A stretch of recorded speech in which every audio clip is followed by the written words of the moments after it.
In my 30-ish years of living, I have seen a countless number of horror films. These types of films piqued my interest at a young age, whether it be watching classic horror flicks with my aunt and uncle who were all about the 80s and 90s slashers and haunting type films, to finding more obscure foreign movies that are better watched alone due to the, well, let's just say more graphic nature that isn't found in American cinema. Anyone that knows me is no stranger to how big of a horror fan I truly am. Having watched this genre more abundantly than any other has also in a way desensitized me to scary things. That's not to say I don't get scared. It just takes a lot more than what scares the masses to truly make my skin crawl.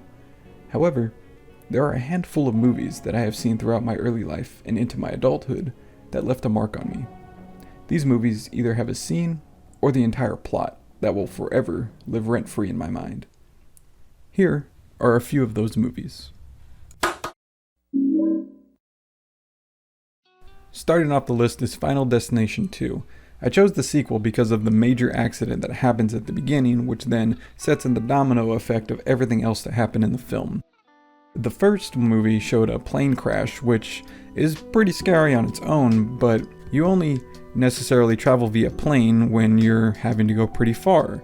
However, the sequel chose to do a highway scene, and that being a much more closer to home form of travel for nearly everyone, it really showed how scary things are for the unaware.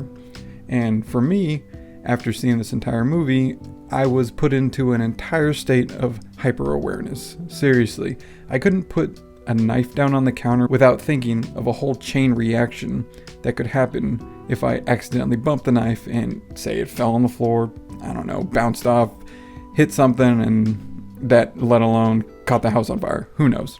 The fact of the matter is that ever since this movie, I have always double-checked everything that I do, whether it be small as putting a knife on the counter, or, I don't know, maybe even putting water somewhere.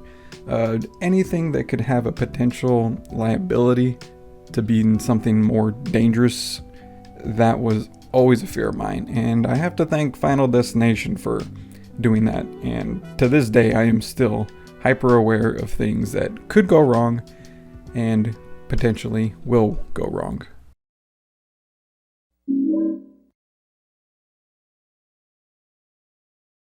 Next up, we have Martyrs. Now, for this section, I'm going to be specifically talking about the 2008 original, rather than the 2016 remake that came out in January, I believe. And if any of you know anything about movies in January, usually that means they're big piles of shit. As for the 2008 original, far from it. This movie opens with an explosive scene. One scene that is, in my opinion, one of the best openings in cinema history. We are given a false sense of security as we see a family sitting down for a morning breakfast, and what seems to be all fine and dandy turns to a bloodbath extremely quick when a unknown female shows up. C'est qui cet emmerdeur? Parle mieux, Marie Belfond. C'est dimanche quand même. Et alors? Tu reposes quoi le dimanche? Hein? Ta semaine à l'usine?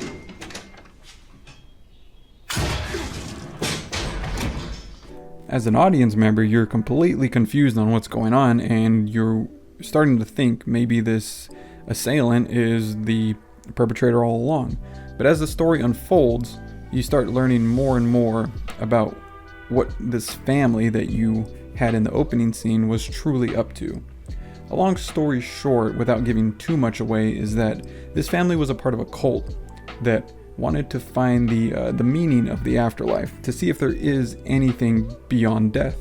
And to do that, they like to capture and torture victims to the point where they're near death. I'm talking breaking their spirit and their body. And once they do this, that victim is able to then relay information to the head of the cult, and for them to then finally have the answer that they've been searching for. That's pretty much the premise of it without getting too into the weeds about it, but just know this movie is brutal. It does not shy away or pull any punches. You are going to experience what the victims are experiencing. And with an ending that can lead to multiple discussions, you know you have a winner on your hands.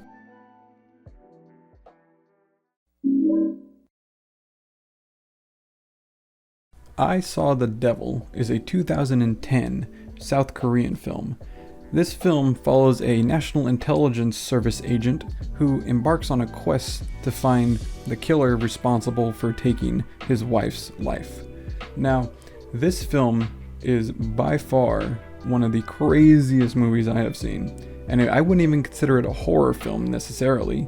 Yeah, the things that happen in it are horrific, but the revenge side you feel is totally justified. Up until a certain point, that is, because the entire premise of this movie is, yeah, he is trying to find the serial killer that did it. But what they don't say is that he finds him rather quickly. And what he does throughout the film to this killer is, I don't even have words for it. You just have to see what happens, because he continuously catches up to the killer time and time again, only to maim and mutilate this serial killer and then let him go, giving him that false sense of security that I got away. But then he comes back time and time again to then rinse and repeat the process. It is a wild ride and absolutely worth the 2.5 hour runtime, because you will not see a revenge movie like this at all that has great fight choreography and horrifically grotesque looking prosthetics.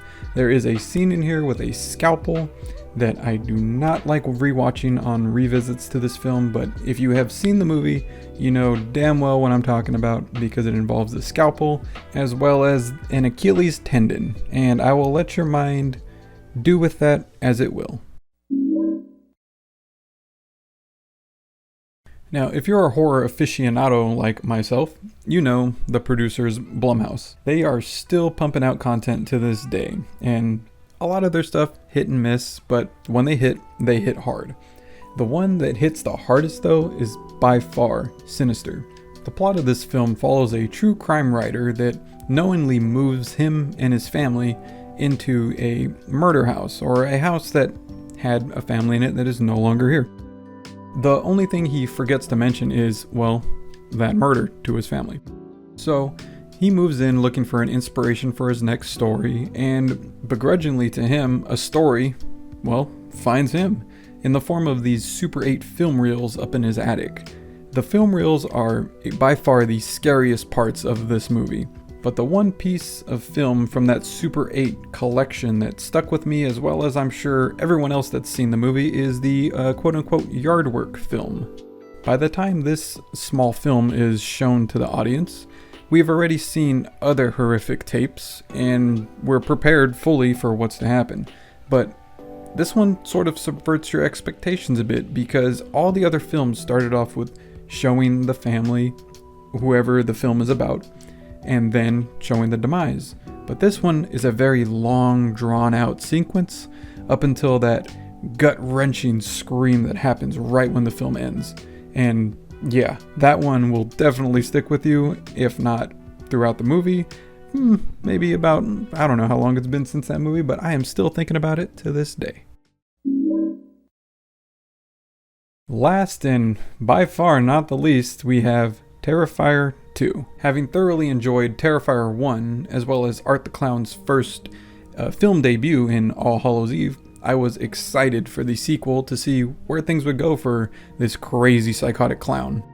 Needless to say, I was not disappointed. In fact, I was very surprised at what they did in this film, especially to a young lady in her bedroom. No, nothing sexual or anything like that. Oddly enough, that would be a little more palatable than what Art the Clown does, but yeah, needless to say, that scene is now going to live with me until I die. So, hey, congratulations, Art the Clown. You have now rented out another space in my brain for your horrific nature, yet charming appeal. Yeah, this guy can go from making you laugh to being completely terrified of him, hence the name Terrifier. The actor portraying Art the Clown, David Howard Thornton, is incredibly good at his craft. Art the Clown does not say a single word, nor does he make any noise in any of his movies. Everything is brought across via facial expressions or actions, and that is very hard to do to come off as menacing. And Art the Clown has probably knocked down every single horror icon that you can think of down a few pegs.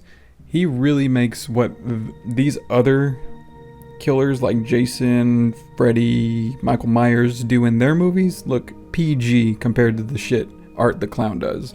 Yeah, if you watch this movie, just know that it is not for the faint of heart, nor those that have weak stomachs, because yeah, it is a long movie that does not let up at all.